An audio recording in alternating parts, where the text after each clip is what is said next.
Thank you so much for tuning in to another episode of Cake and Conversations. I am CiaraNirita, and I truly appreciate you hanging with me today. I do want to let you know that anything that you hear on this episode or any of my future Cake and Conversations, it's all for entertainment and information purposes only. I draw from my personal experiences, so if you are someone who needs additional help sorting through whatever it is that you may be going through, please seek professional help to help navigate through those waters. That being said, let's get into the episode.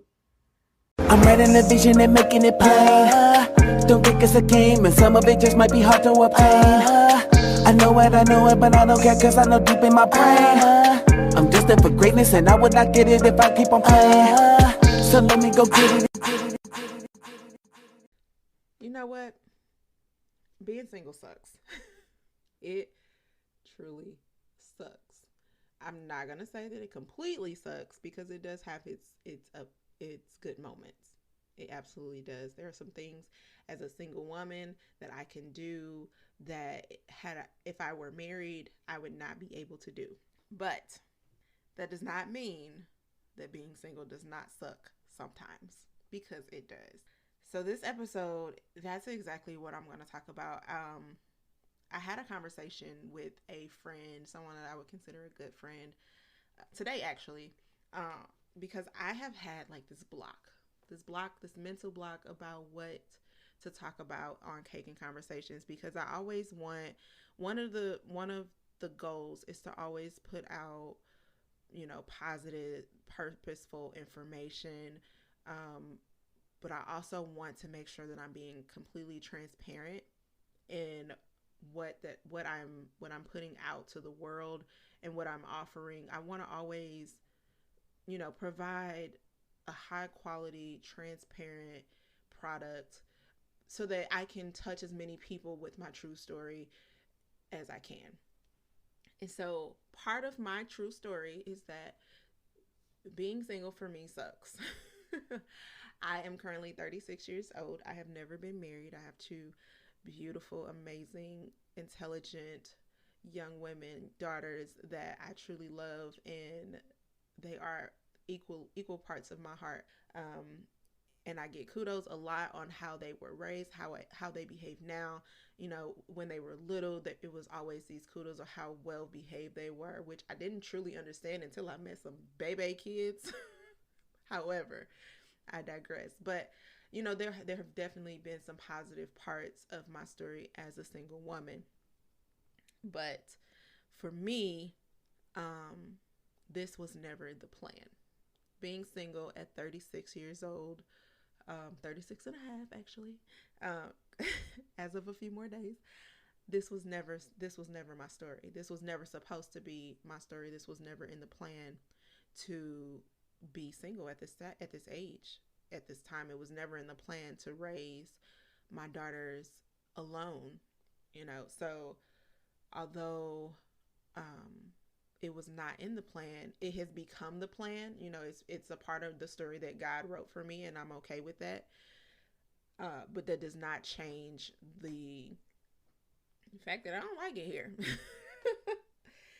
And for me, being single does not being saying that single sucks does not mean that I am not content with where I am. So let me explain to, like, I feel like being content and wanting my situation to change can coexist.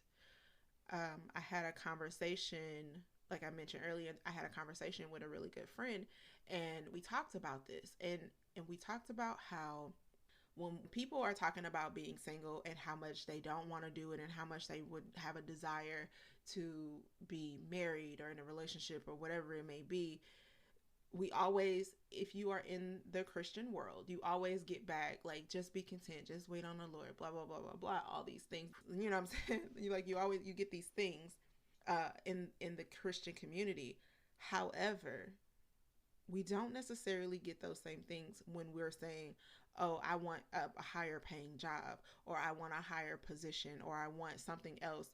It doesn't apply. That same logic doesn't apply to all other things. It only seems to apply when the idea is being single and wanting to be married.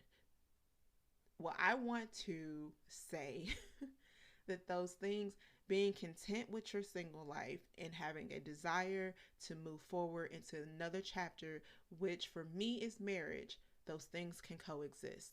I can be a boss and be like doing big things and great things, which I am as a single person, but that does not change the fact that this is not where I want my story to end. My story has an ellipsis, which means that there is some more that of my story that needs to be told. And that's what I want. I want to move to the next chapter.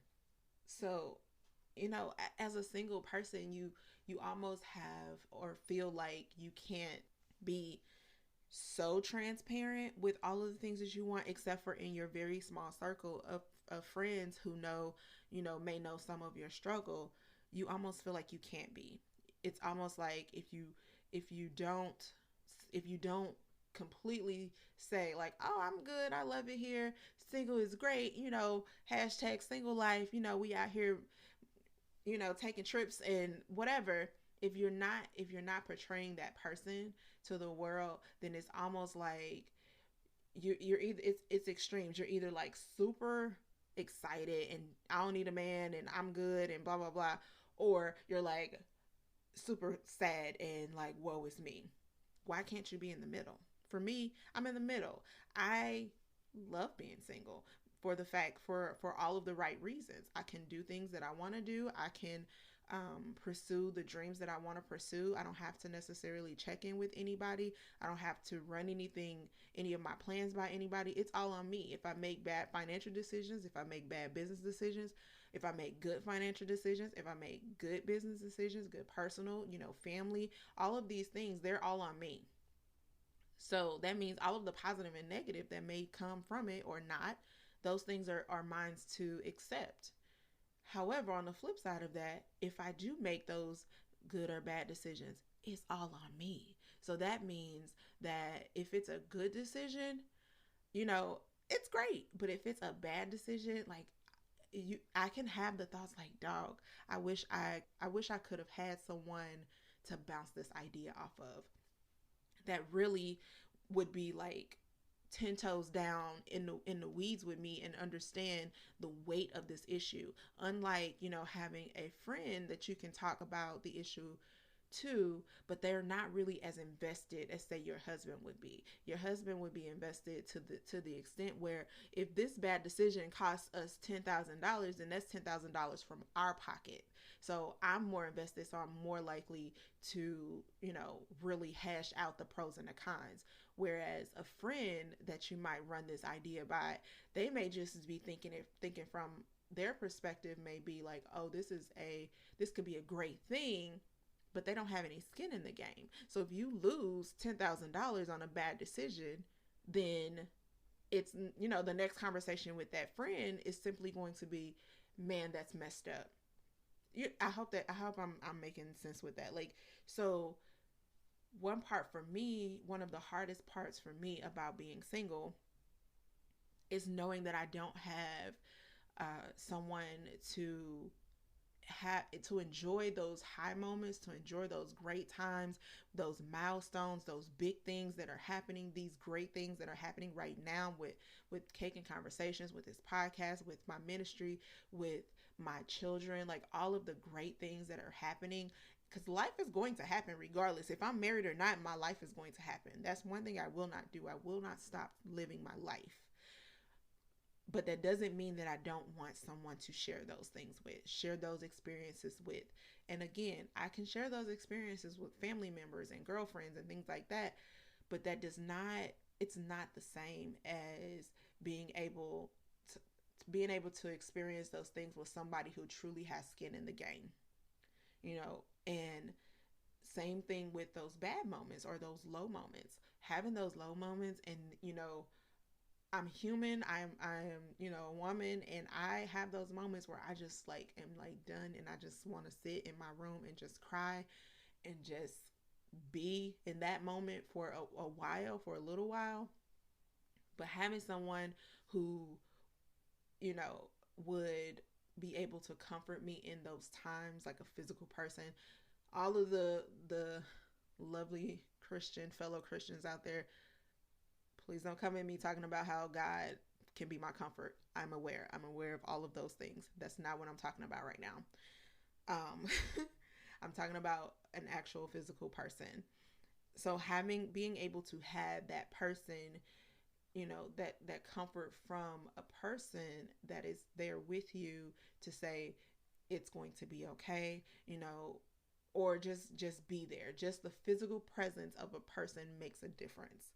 So, for me, that's kind of what my current struggles are with it being in a relationship. And I'm not trying to make it seem like being married or in a relationship would be so much greater than being single, because I understand it has its struggles. As much as a single person can understand it, I understand it.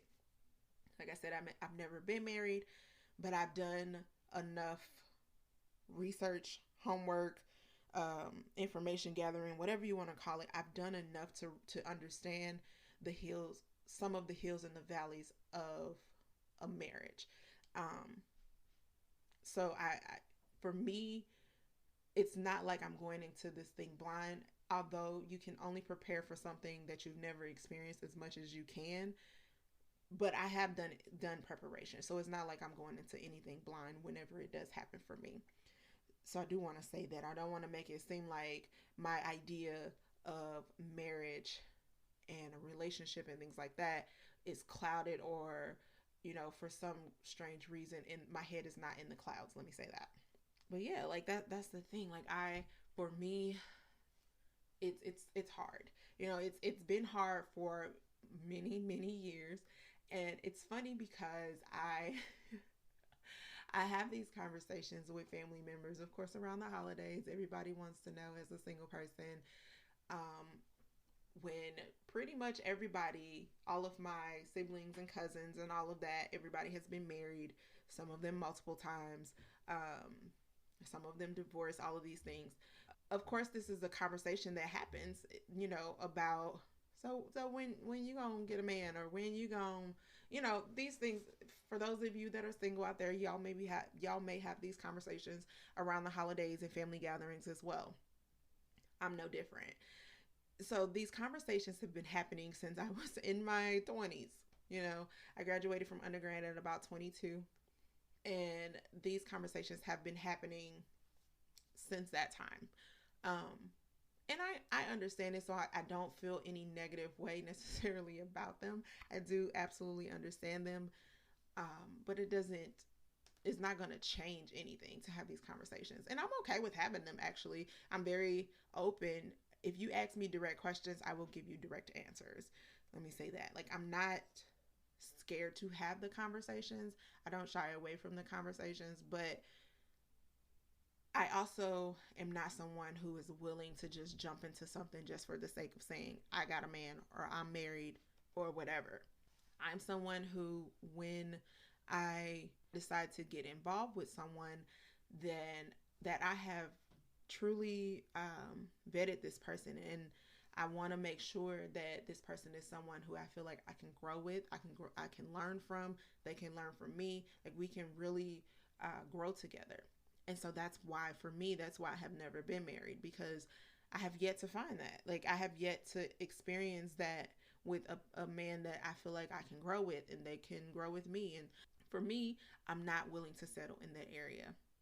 But I have these conversations around the holidays with family and friends sometimes, and all these things. And people assume a lot of things, typically negative. They do assume. So I've had the conversations about, maybe your standards are too high, or maybe you are asking for too much. And I ask, whenever I get that comment, I always ask, what makes you say that? What makes you think that my standards are, in your mind, quote unquote, too high? Or what makes you think that I have these, outlandish ideas of what a man should be? Like, why do you feel that way?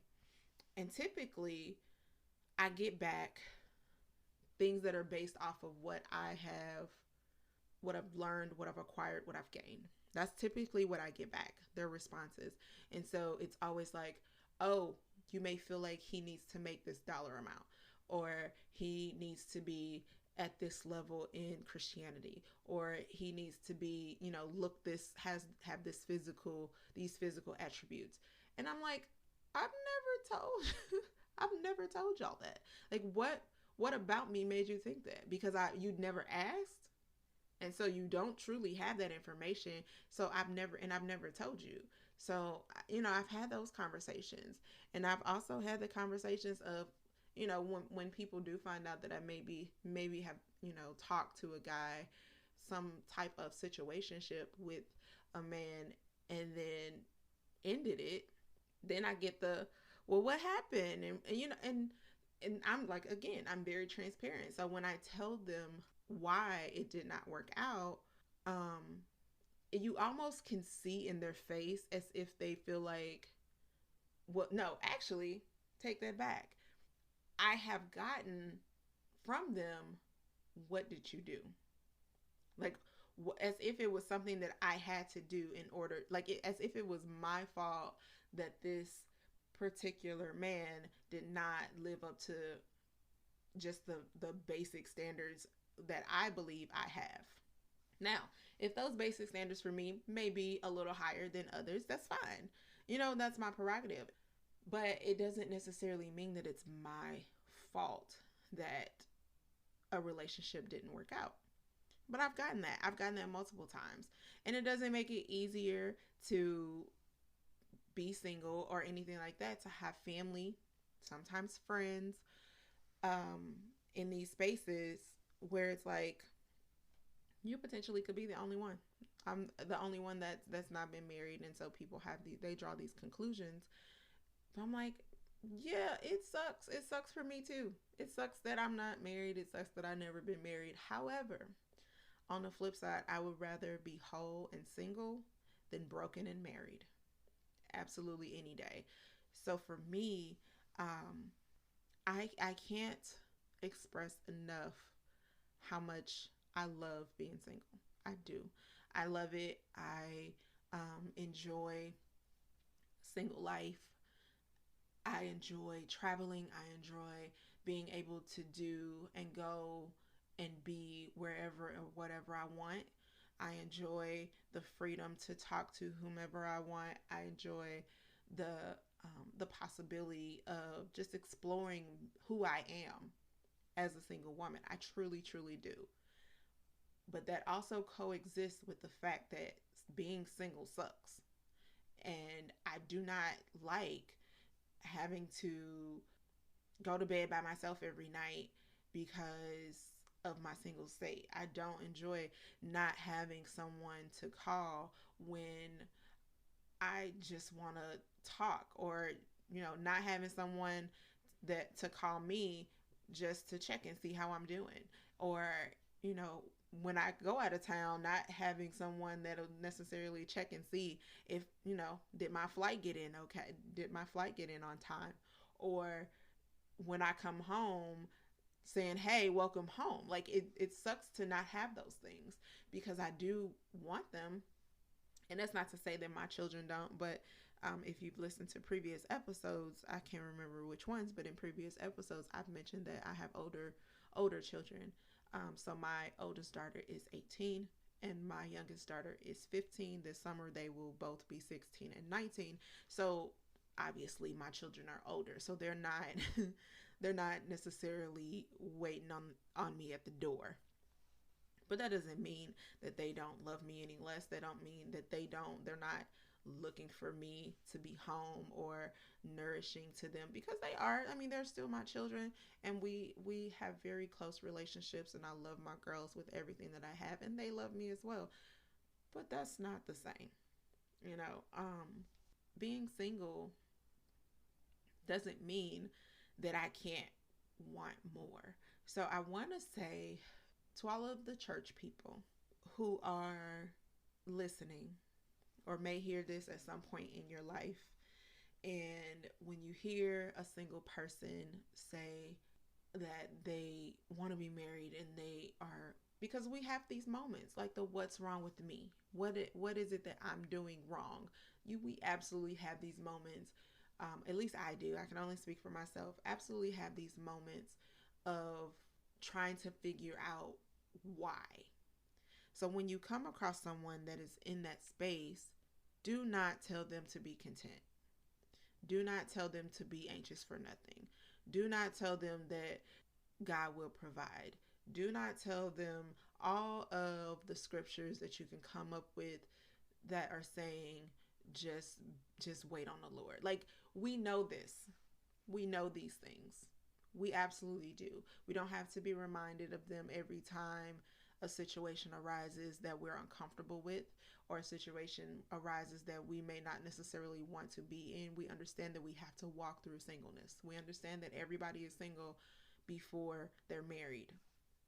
Side note, if you got married in your 20s, we cannot relate. Nothing against it. I love the fact that you have a marriage that is going strong and you can quote unquote say you were single at one point.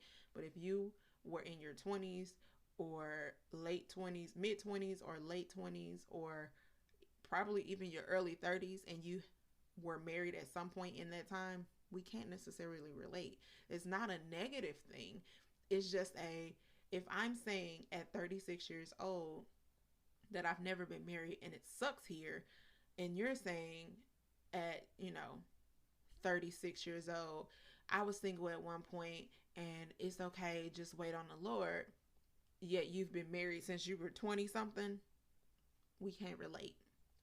Or if you are single at this age and you're saying it'll happen, and you have been married and divorced or whatever, we can't relate. Not to say that your experience is not significant, or not to say that your experience is not relevant, because it is.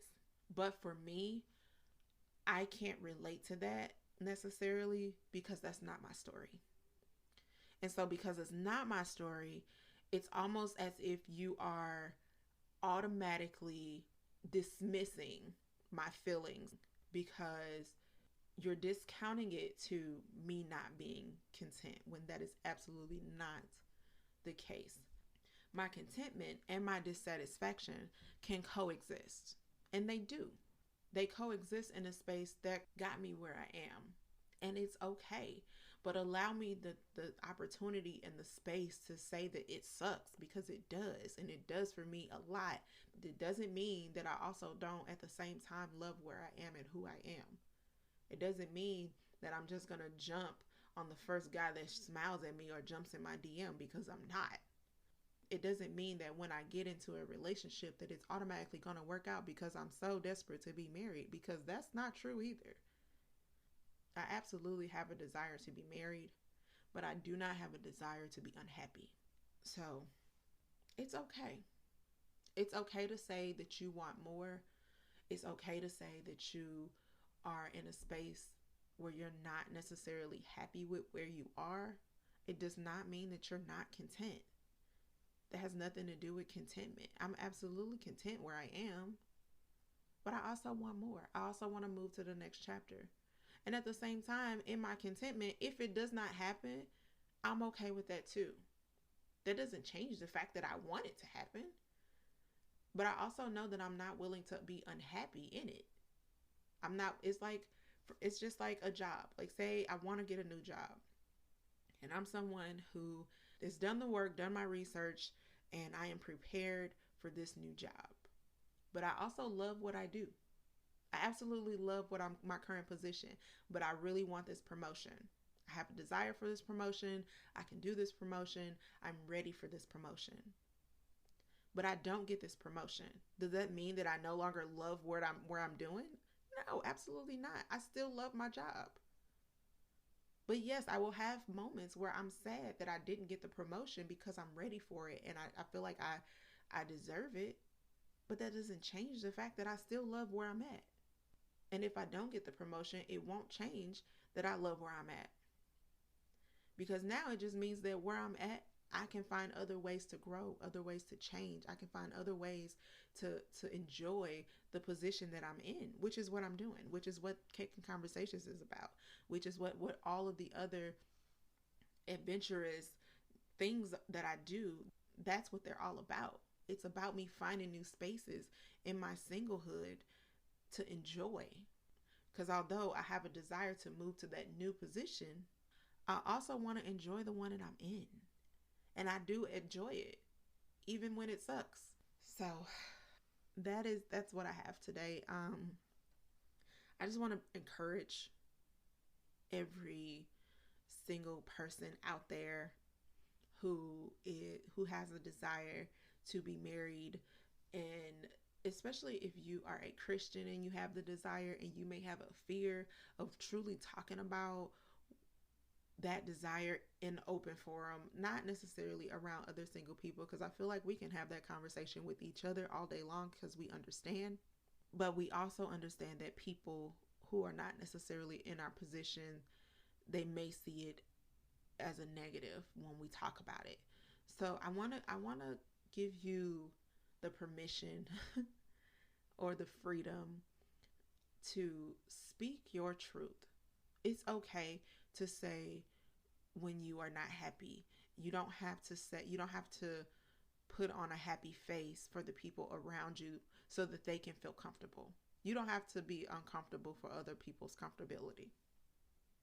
Find it in yourself in your current position to enjoy wherever it is that you are. Because if you don't enjoy it, then you're missing out. Like, don't allow yourself to unnecessarily miss out on the joys of your current situation. I know I'm not. I'm not missing out on anything. I actually just got back from a trip just yesterday. Got back from a trip, which was awesome. Came home and went to a comedy show with some friends. So I'm out here exhausted. I'm tired, but I'm loving my life and I'm enjoying every piece of it. But I'd also like to enjoy it with a significant other. So that is my spiel today on, so, let's talk about it Tuesdays. I don't know what I'm going to call these Tuesdays, but I feel like I'm going to come up with a cute name for it. Anyway, thank you so much, you guys, for listening. I truly appreciate you tuning in and hanging out with me on a weekly basis on Tuesdays. It is truly a pleasure to be able to have this space that allows me to be transparent about who I am, my desires, my dreams, my aspirations, to provide information. And I have big ideas coming. So stay tuned for all of the great things that are coming with Cake and Conversations. I definitely appreciate you tuning in with me and listening. I will talk to you soon.